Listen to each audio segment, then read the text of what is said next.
Welcome to ShopSabre Minutes. I'm Brandon Bombardo. One of the most overlooked components in any CNC shop is dust collection.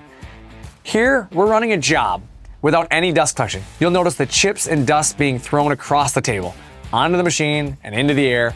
This material buildup can affect visibility, clog tooling, contaminate components, and lead to longer cleanup times after each job, which simply takes away from profitability.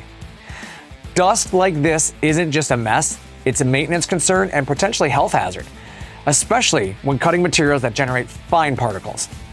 Now let's look at the same job, this time with ShopSabre dust collection systems in place. You'll see the difference immediately. The debris is captured at the source, the work area stays much cleaner, the tool path remains mostly visible. This is what optimized dust collection should look like: clean, efficient, and reliable.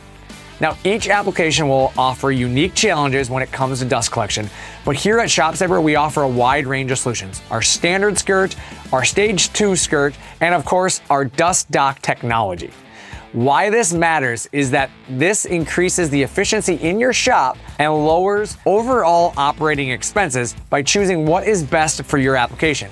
Adequate dust collection also extends the life of your tooling, reduces the risk of slip and fall accidents, and reduces the amount of labor you spend each day cleaning. Not to mention, it helps you maintain a more professional appearance. At ShopSabre CNC, we design our machines with practical solutions in mind, including dust collection that actually keeps up with industrial cutting.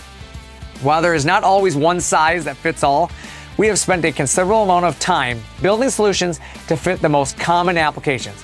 Because it's not just about cutting parts, it's about keeping your shop running smoothly, job after job.